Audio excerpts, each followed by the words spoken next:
심리검사 제작, 객관적 성격 검사라고 하죠. 객관적 성격 검사 제작의 접근 방법들입니다. 자, 세 가지를 이야기했는데 첫 번째가 외적, 준거, 방법, 그 다음에 두 번째가 내적, 구조, 방법, 이것을 귀납적 방법, 내적, 내용, 방법, 방법을 접근이라고 해도 된다. 이렇게 말씀드렸고요. 이거는 연역적 접근, 연역적 방법이라 말할 수 있다. 자, 외적 준거는 경험적인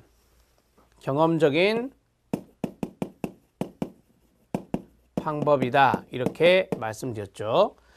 자, 외적 준거의 대표적인 것은 MMPI, 그 다음에 귀납적인 방법의 내적 구조 방법은 16PF, 내적 내용 방법에서는 MBTI가 된다. 이렇게 정리하시면 되겠습니다. 자, 이 세 가지는 서로 상호 배타적이지 않다라고 했어요. 하나, 둘, 세 가지는 상호 배타적이지 않다. 이지 않고 조합이 가능하다. 이렇게 정리하시면 되겠고요. 자, 첫 번째 외적 준거 접근이라고 하는 것은 어떤 특정 부류에 속할 수 있는 가능성을 예언할 수 있는데 우리가 이제 그렇게 생각하는 것보다 MMPI를 갖고 이야기를 해보면 우울증 척도가 있습니다. 임상 척도에 우울증 척도가 있죠. 디스프레션이라고 해서 D라고 쓰는 건데요. 자, 우울증 척도의 문항을 구성할 때 문항 구성 시 자, 세 가지 집단을 변별한다라고 했습니다. 우울증 집단이 있고, 그 다음에 정상 집단이 있고, 그 다음에 타 정신질환의 집단이 있다. 이 세 가지의 집단을 뭐 해주는? 구별해주는 문항을 구성하는 거죠. 이렇게 어떤 경험에 의해서 문항을 추출하는 방법이 바로 이제 외적 준거 방법이다. 이렇게 이야기할 수 있고요. 자, 16PF입니다. 16PF는 어떤 거기 보면 보편적인 특징들이 있어요. 보편적인 특징들에 의해서 많은 사람이 가지고 있는 공통적으로 해당되는 문항들을 뽑아요. 그래서 그걸 가지고 바로 보편적인 성격 구조를 보인다라고 하는 거, 이런 것들을 우리가 바로 귀납적인 방법인 내적 구조 방법이다. 이렇게 말할 수 있습니다. 자, 이것은 그림으로 해보면 공통 문항들이 있다. 공통 문항들을 가지고 보편적인 성격 구조를 알 수 있다라고 하는 거죠. 그래서 우리가 구조 방법이다라고 해요. 보편적인 성격 구조를 알 수 있다라고 하는 거고요. 그 다음에 여기 MBTI는 반대로 이론에 기초를 합니다. 이론 내용에 기초를 합니다. 이론 내용에 기초를 해서 이걸 가지고 문항을 구성하는 거죠. 그게 바로 이제 MBTI가 된다. MBTI 같은 경우는 융의 이론을 기반을 둬서 MBTI라고 하는 것이 개발되었다. 이게 이제 하나의 사례가 될 수 있겠죠. 이렇게 정리하시면 됩니다. 자, 여기에서 공통 문항이라고 했는데요. 이 공통 문항보다는 공통 요인이라고 쓸게요. 이게 16PF가 우리가 팩터라고 하거든요. 팩터는 바로 뭐예요? 요인이란 뜻이잖아요. 그래서 공통적인 어떤 요인이 있다. 공통적인 요인들을 묶어서 보편적인 성격 구조에 해당되는 문항들을 구성할 수 있다 이거죠. 자, 문항 구성은 뒤로 와야 되니까 이렇게 정리하시면 되겠죠. 자, 그래서 우리가 여기 있는 16PF 이거 있잖아요. 내적 구조 방법 이것을 요인 분석 방법이라고도 해요. 요인 분석 방법이다. 이렇게 정리하시면 됩니다. 공통적인 요인들을 추출해낸다라고 하는 것입니다. 자, 정리가 됐고요. 이제 그 다음 절로 넘어가면 됩니다. 4절 심리평가의 실제입니다. 심리평가는 앞에서 제가 말씀을 쭉 드렸던 거죠. 네, 밑에 각주를 한번 보실까요? 심리평가는 여러 종류의 심리검사를 해야 돼요. 심리검사의 밑줄, 심리검사를 실시하여 얻어진 자료와 임상적 면담의 밑줄, 임상적 면담, 그리고 체계적인 행동관찰, 행동관찰의 밑줄. 이것을 통해 얻어진 모든 정보를 종합하고 해석하는 전문적인 과정이다. 전문적 과정의 밑줄, 전문적인 판단, 전문가의 판단이 필요하다 이 말이죠. 그 결과를 내담자나 보호자 혹은 심리평가를 의뢰한 사람에게 전달하고 의사소통하는 과정을 포함하게 됩니다. 심리평가는 풍부한 임상 경험을 갖춘 임상심리사나 임상심리 전문가가 실시하는 것입니다. 자, 그러면 위로 올라가서 심리평가의 과정을 보겠습니다. 1차적으로 자문이 의뢰된 문제를 분석하고 난 다음 적절한 평가 절차와 심리검사 유형을 선택할 것인가를 결정하고 검사를 시행, 채점하며 심리검사 결과를 해석하고 그 외 다른 자료와 종합하며 심리평가를 자문한 의뢰처나 인접 전문가 또는 피검사자에게 결과를 효율적으로 전달해야 되겠죠. 전달해주는 일련의 절차를 가지게 됩니다. 심리평가 과정은 심리학, 정신병리론, 그리고 임상적 경험이 바탕이 되어야 합니다. 우리가 이제 심리학이라는 것을 배우죠. 심리학 개론이 바로 첫 번째 과목이잖아요. 그 다음에 두 번째가 정신병리론, 이상심리학 이런 것도 중요하다 했는데요. 그리고 임상적인 경험이 무엇보다 더 중요한 것이죠. 그래서 임상적 경험이 바탕이 되어야 심리평가를 잘할 수 있다. 심리검사를 시행하고 검사 결과를 해석하는 과정은 고도의 전문적 지식과 충분한 훈련, 실제적 경험을 종합하는 과정이 되겠습니다. 심리평가 과정에서 좀 뭐가 중요한지는 아시겠죠? 심리평가 과정에 아까 제가 말씀드렸던 4가지 이런 것들을 하되 이런 것들을 이제 내담자나 환자 이런 분들에게 또는 자문했던 의뢰처 그리고 인접 전문가가 자문을 요청하면 또 그분에게도 전달을 해줘야 되잖아요. 그래서 효율적으로 전달하는 이러한 과정을 거치는 것이 심리평가 과정을 모두 포함하는 것이다 라고 말할 수 있습니다. 그리고 심리평가를 하려면 기본적인 지식, 심리평가와 연관된 기본적인 지식뿐만 아니라 임상적인 경험이 필요하기 때문에 고도로 전문적인 지식이나 충분한 훈련이나 그 다음에 임상적인 경험이 필요하다. 이 정도는 여러분들이 충분히 아실 것 같아요. 자, 계획을 보겠습니다. 우리는 지금 실제를 합니다. 첫 번째가 계획이고 두 번째가 실시고 세 번째가 해석이 됩니다. 해석에 별표 하나 쳐주시기 바랍니다. 자, 계획을 보도록 하겠습니다. 심리평가의 계획은 우선 심리평가의 과정을 잘 이해하는 것부터 출발합니다. 심리평가의 과정을 모르면 계획을 수립하기가 어렵겠죠.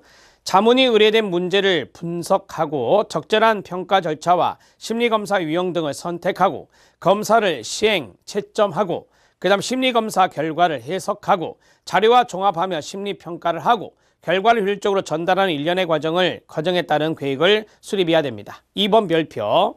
자, 2번의 첫 번째가 문제 분석이죠. 문제 분석의 형광펜 밑줄. 두 번째가 뭐죠? 네, 심리검사 등 선택입니다. 세 번째가 뭐죠? 시행 및 채점입니다.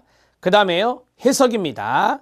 그 다음에요, 네, 심리평가를 해야 됩니다. 심리평가의 밑줄. 자, 심리평가가 끝났다. 그럼 평가 결과를 전달해야 되겠잖아요. 전달의 밑줄입니다. 이런 그 키워드만 좀 잡아서 알아두시면 좋을 것 같습니다. 심리평가는 전문적인 지식 면접, 행동관찰, 심리검사, 거기 가로 딱 묶어주세요. 전문적인 지식이 필요하다 했어요. 면접이나 행동관찰이나 심리검사 이 종합화된 개념이 바로 심리평가다 했습니다. 각각의 내용을 잘 실시하여 판단하기 위한 계획 수립이 요구됩니다. 면접, 행동관찰, 심리검사 이렇게 나와 있죠. 면접은 우리가 앞에서 배웠던 대로 지금 여기의 관점을 원칙으로 방문 사유와 그에 대한 내담자의 태도, 내담자의 가정과 직장에서의 생활과 경험, 중요한 대인관계, 발달 초기부터 현재까지의 개인력에 관한 정보 등을 제공받기 때문에 적합한 면접의 방법을 고려하고 효율적인 면접 계획을 수립해야 됩니다. 면접에 대해서 봤고요. 두 번째, 행동 관찰. 우리는 앞에서 행동 평가를 배웠습니다. 모든 부적응 문제는 행동을 통해 드러난다는 것을 전제로 하여 행동에 대한 면밀한 관찰 계획을 세워야 할 것입니다. 세 번째는 심리 검사입니다.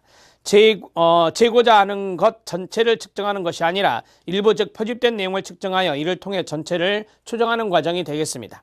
전문적인 지식과 경험을 바탕으로 한 심리검사의 실시계획을 수립해야 되고 또한 목적에 맞는 심리검사를 실시하는 계획이 요구됩니다. 자, 기출문제 확인학습을 보면은 투사적 검사하고 미네소타 다면적 임성검사 두 가지가 나왔는데요. 우리가 이제 앞에서 심리검사가 나왔기 때문에 이쪽에 기출문제 확인학습을 넣어드렸습니다. 우리가 이제 계획을 세울 때 첫 번째 계획이잖아요.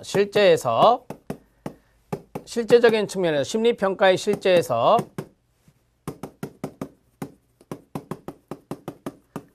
첫 번째가 계획인데 그러면 이 계획에 일련의 과정이 있을 거 아니에요. 앞에서 했던 2번에 했었잖아요. 계획의 일련의 과정을 보면 첫 번째가 문제를 분석해라 라고 했어요. 문제를 분석해라 라고 했고 그 다음에 두 번째가 심리검사 등을 선택한다 라고 했어요. 심리검사 등을 선택한다 라고 했고 그 다음에 세 번째가 실시 및 채점을 하고 채점을 했으면 거기에 대해서 해석을 해야 되겠죠. 해석. 그 다음에 심리평가가 이루어집니다. 심리평가가 이루어지면 효율적으로 전달해야 되겠죠. 효율적인 의사 전달을 해야 됩니다. 그러니까 심리평가까지가 심리평가가 아니라 심리평가에는 효율적인 의사 전달까지도 포함한다라고 했습니다. 그러니까 이러한 과정으로 앞으로 진행되니 이러한 과정의 계획을 수립해야 된다라고 하는 것이죠. 이것을 미리 좀 알아놓으셔야 됩니다. 자, 정리가 되었고요. 그 다음에 그 기출문제 확인학습을 잠깐 보시죠. 투사적 검사. 우리가 앞에서 투사적 검사가 어떤 것이라는 것을 배웠어요. 자기보고형 성격 검사를 실시한 결과 의도적 왜곡 가능성이 높아 결과 해석에 어려움이 있다라고 했습니다. 첫 번째에서 거기 보면 2번을 볼까요? 2번을 좀 보세요. 2번을 보면 의도적 왜곡을 최소화할 수 있는 검사가 바로 이제 투사적 검사다 이렇게 돼 있잖아요. 자기 보고형 성격 검사인 객관적 검사에서는 의도적인 왜곡 가능성이 있다라고 하는 거예요. 그게 이제 객관적 성격 검사의 문제점이 될 수 있다라고 하는 거예요. 그러니까 의도적인 왜곡은 우리가 객관적 검사의 문제점이니까 투사적 검사는 의도적 왜곡 가능성이 낮다. 반대 성향의 검사니까요. 최소화할 수 있는 검사다라고 하는 거예요. 그 이유는 뭐냐? 3번 별표. 이게 결론인데요. 투사적 검사는 애매모호한 자극, 어떤 불분명한 자극이 들어온다고 그랬잖아요. 이러한 자극을 통해 수검자, 피검자의 무의식 동기와 갈등을 추론하고자 하는 검사입니다. 수검자가 제가 어제 방어하기 어렵다 이런 이야기를 했어요. 자, 방어하기가 어렵기 때문에 결과의 왜곡 가능성이 적다라고 하는 거예요. 그러니까 풍부한 경험, 풍부한 반응, 독특한 반응이 나타나기 때문에 이 결과에 대한 왜곡 가능성이 적어진다라고 하는 겁니다. 로샤, 주제 통각 검사, 문장 완성 검사, HTP 검사가 투사적 검사라고 했습니다. 자, 투사적 검사. 교재에다 바로 쓰셔도 됩니다. 자, 투사적 검사는 방어에 어려움이 있다. 제가 이거 장점이라고 그랬잖아요. 자, 방어가 어렵다. 이건 장점이에요. 그러니까 방어가 어렵다는 것은 그만큼 반응을 풍부하게 내보인다라고 하는 거죠. 그래서 의도적인 왜곡 가능성, 결과의 의도적인 결과 왜곡 가능성은 적다. 왜곡 가능성은 적다. 이렇게 정리하시면 되겠죠. 이건 좋은 말이잖아요. 이것도 장점이라고 말할 수 있어요. 자, 투사적 검사 기출문제 확인학습에서 나왔던 것이니까 제가 이제 좀 적어드렸고요. 그 다음 미네소타 다면적 인성검사를 보겠습니다. 미네소타 다면적 인성검사는 객관적 성격 검사죠. 미네소타 대학의 허사웨이와 그 다음에 맥킨리에 의해서 처음으로 발표된 것입니다. MMPI는 정신질환자를 평가하고 정신질환자의 밑줄, 그래서 임상척도에 보면 정신척도가 쫙 있잖아요. 자, 정신질환자를 평가하고 진단함에 있어 보다 효율적이고 신뢰로운 심리검사를 개발하는 목적으로 이전의 논리적 제작 방식을 탈피하여 앞에서 말씀드린 것 가로 외적 증거 방식, 경험적 제작 방식을 이용해서 개발한 것이다. 가로 닫고 증거 집단에 해당되는 환자 집단과 일반 정상 집단을 잘 변별해주는 문항들을 비교하여 척도를 구성하는 방식이다. 이게 바로 외적 증거 방식의 뭐예요? 네, 개념이죠. 자, MMPI에서 각 임상 척도의 평균과 표준 편차는 아시죠? 50 플러스 10G로 계산하잖아요. T점수를 평균이 50이고 표준 편차가 10입니다. 자, 4번 별표. MMPI는 각 임상 척도의 원점수를 100점 만점 점수로 환산한 후에 이를 T점수로 변환해서 규준 집단에서 비교하도록 되어 있습니다. T점수의 동그라미요. 이게 바로 표준화 점수인데 이 표준화 점수로 비교하죠. 상대적인 비교를 하게 됩니다. 자, 미네소타 다면적 인성검사는 여러분들이 기본적으로 심리검사에서 아주 많은 내용을 배우기 때문에 거기에서 충분히 학습이 되면 이런 내용들은 금방 이해할 수 있습니다. 자, 실시를 보도록 하겠습니다. 첫 번째가 계획이었고요. 두 번째가 실시입니다. 실시는 전문성이 요구되고 심리평가의 중심 철학을 중심으로 기술해보면 전문성이 요구되고 객관적인 태도를 견지하고 인간으로서의 존엄성을 기반을 둬야 되고 그 다음 심리평가의 타당성을 위한 노력을 해야 됩니다. 자, 전문성 요구 보겠습니다. 심리평가가 환자에 대한 다양한 정보를 객관적으로나 심층적으로 제공할 수 있다는 점이 장점입니다. 이를 온전하게 발휘하려면 심리평가의 실시, 채점, 해석 과정이 철저하게 전문적이어야 된다는 겁니다. 선행 연구와 자신의 실제적인 임상 경험을 토대로 하여 현재로서 가능한 범위 내에서 가장 전문적인 견해를 제시하려고 끊임없이 노력해야 됩니다. 심리평가가 전문성을 지니려면 피검자의 다각적인 측면을 객관적, 심층적, 종합적으로 제시할 수 있어야 되고 또한 피검자의 현실을 예리하게 드러낼 수 있어야 할 것입니다. 이건 어느 정도의 전문성이 있어야 가능하다라고 하는 것입니다. 두 번째는 객관적 태도를 견지해야 된다. 심리평가를 시행하는 동안 임상심리사는 마치 실험심리학자와 같이 열정적으로 탐색하면서 아울러 객관적인 태도를 취해야 합니다. 너무 내담자 환자와 동일시하려고 하면 안 된다라고 하는 거예요. 객관성을 유지해라. 그 다음에 인간으로서의 존엄성 기반입니다. 심리평가를 시행하는 전문가는 환자를 존엄한 인간으로 지각하고 있어야 됩니다. 심리평가의 목적이 환자의 심리적 체계를 이해하고 보다 건강하고 행복한 삶을 살아갈 수 있도록 돕고자 하는 것이죠. 따라서 이것을 명심하고 이러한 목적에만 한정하여 심리평가 결과가 사용돼야 된다는 것을 알아야 합니다.